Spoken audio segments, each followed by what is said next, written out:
안녕하십니까. 지인맞춤통증의원 대표원장 장용호입니다.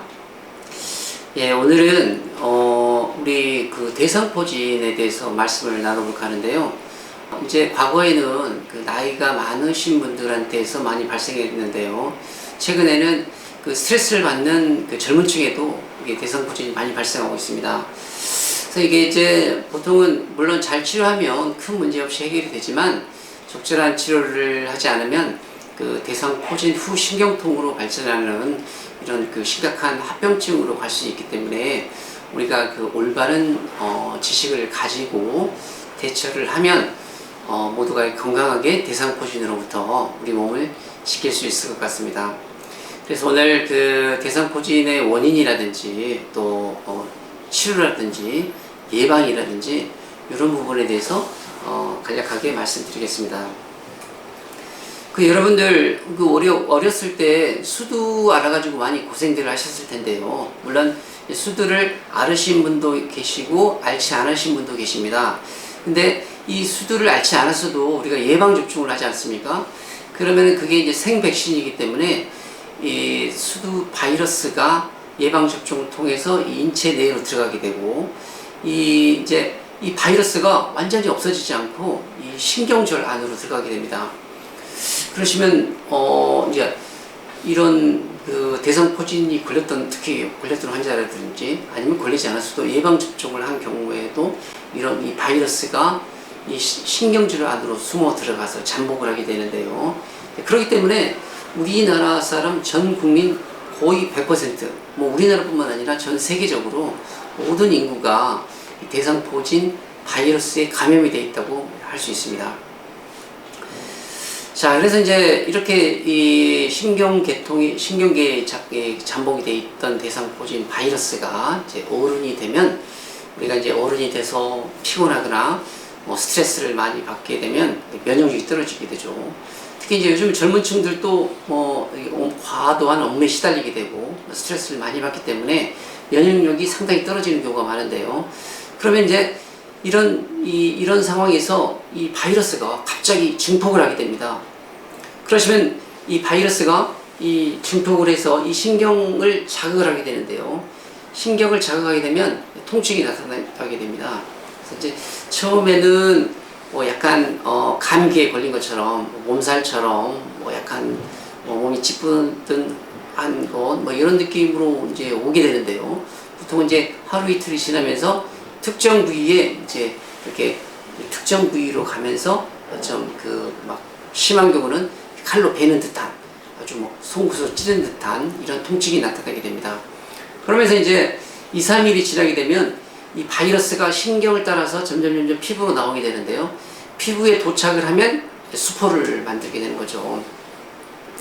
그래서 이제 이 대상포진이 이제 많은 분들이 이제 대상포진이 오면 굉장히 무섭게 생각을 하게 되는데 꼭 그렇지는 않습니다. 이제 그 건강하신 분들, 특히 젊으신 분들은 가볍게 앓고 이제 가기도 하고요. 근데 이제 우리 노인분들이라든지 면역력이 떨어져 있는 분들, 이를테면 또 암에 걸린 다음에 항암 치료를 받아서 또 억제제를 복용하고 계시는 분들, 이런 분들은 굉장히 면역력 체계가 약하기 때문에 이런 경우는 대상포진이 아주 세게 올 수가 있습니다.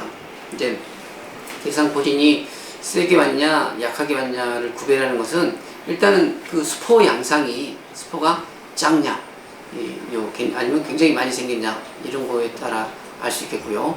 또 하나는 통증이 심하냐 심하지 않느냐 이런 걸로 이제 알 수 있습니다. 근데 가끔 이제 환자분들이 그냥 단순한 두드러기만 나와도 이게 대상포진이 아닌가 이렇게 걱정을 하고 오시는 분들이 많은데요. 대상포진과 일반 스포와의 차이점이 있습니다. 대상포진은 일단은 절대로 양쪽으로 동시에 오지는 않습니다. 아주 특이한 경우, 너무너무 이제 몸의 컨디션이 안 좋은 경우는 물론 온몸으로 퍼질 수도 있지만 대부분은 한쪽으로만 오게 됩니다. 이 척추를 중심으로 한쪽으로만 오게 되고요.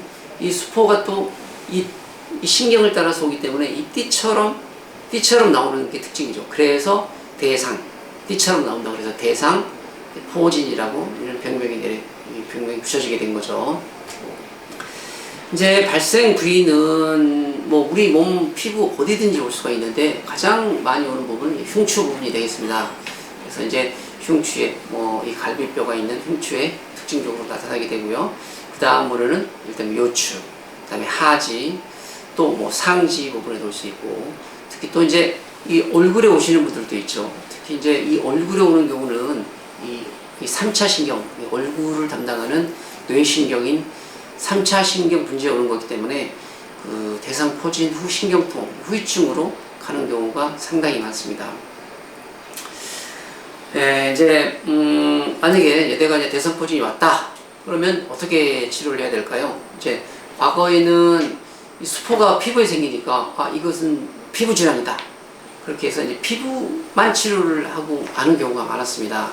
근데 이제 최근에 저희가 이제 이 대상포진 자체는 피부에 나오는 건 어떤 증상일 뿐이고 근본 원인은 이 신경절에 오는 거라는 것이 밝혀졌기 때문에 피부만 치료해서는 되지 않고, 물론 피부를 치료하는 것도 중요하죠. 피부에 흉이 남지 않게 한다든지 이런 부분도 중요하지만 이 대상포진 후 신경통으로 가는 걸 예방하고 또 통증을 빨리 없애기 위해서는 이 신경절을 치료하는 게 중요하겠습니다. 그래서 이제 최근에 저희 마취통증학과에서는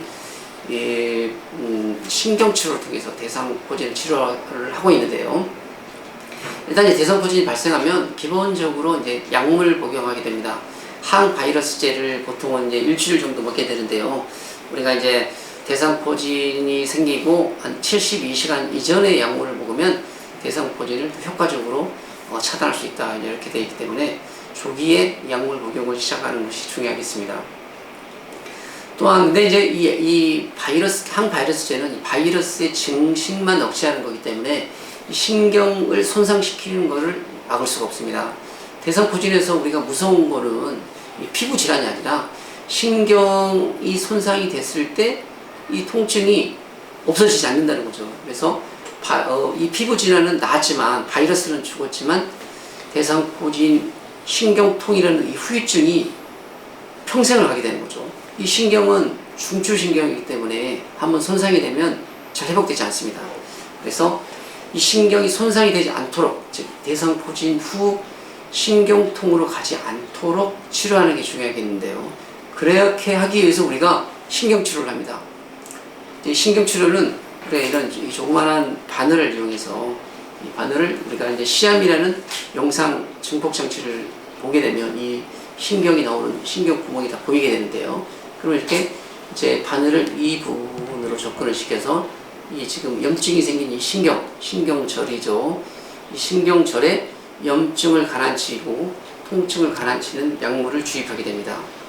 이 치료 자체는 뭐 이렇게 무섭게 느껴질지 모르겠지만 저희들은 이제 굉장히 어떻게 생각하면 굉장히 간단하고 한 1, 2분 정도에 끝나는 아주 간단한 시술입니다. 그래서 이제 과거에는 이런 시술을 하기가 어려웠기 때문에 우리가 이제 약을 먹고 이제 그냥 이런 대중적인 치료를 했고 운이 좋으면 신경통으로 가지 않지만 이 대상포진에 있어서 이런 적절한 치료를 하지 않으면 3분의 1에서 대상포진 후 신경통으로 간다는 통계가 있는데요.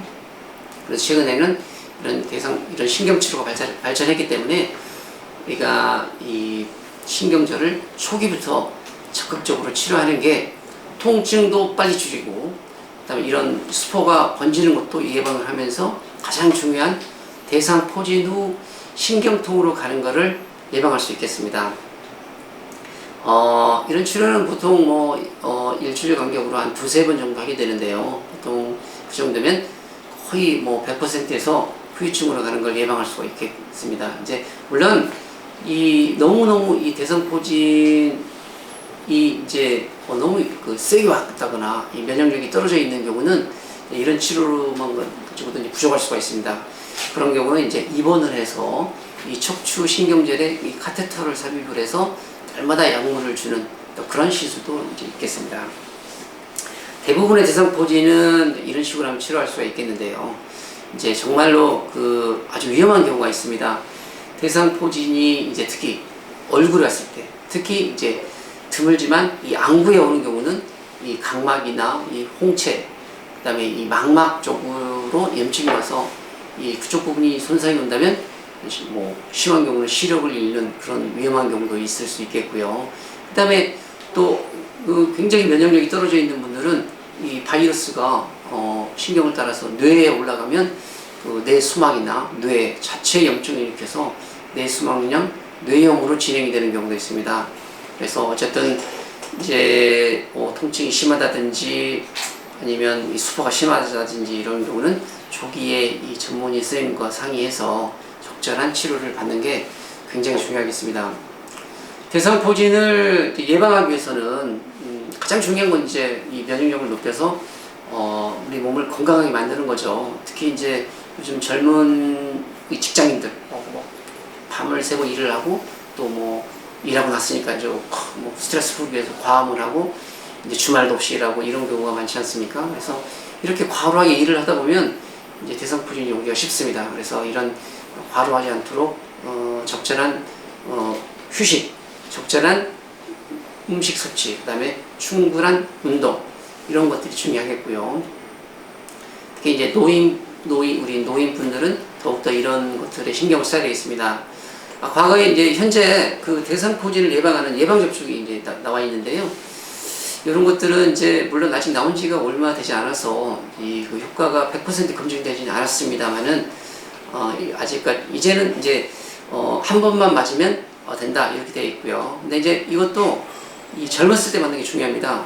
한 50대 때 예방접종을 하면 그 예방접종 효과가 거의 뭐 80, 90%, 100%까지 나오는 걸로 되어 있고, 근데 이게 나이를 먹을수록 뭐 60대는 한 뭐 60%, 70%, 70대 이상에는 한 50% 이하로 그 예방접종 효과가 떨어지게 됩니다. 그래서 나이를 많이 드신 분들은 사실은 예방접종을 굳이 할 필요는 없겠다고도 볼 수 있겠는데요. 어쨌든 예방접종이 이 대상포진을 예방하거나 아니면 걸려도 그 통증의 강도, 대상포진의 강도를 많이 줄일 수가 있기 때문에 한 번 정도는 맞으시는 게 좋을 것 같습니다. 예, 오늘은 이제 대상포진에 대해서 알아봤는데요. 특히 이 대상포진이 여름철에 날씨가 덥고 특히 이제 열대야가 심한 이런 여름철의 발생 빈도가 현격하게 증가하고 있습니다. 그래서 이제 우리 여러분들, 시청자 여러분들 항상 건강 관리 잘 하시고 이렇게 이 여름에 대상포진에 걸리지 않도록 건강 관리 잘 하시기 부탁드립니다. 감사합니다.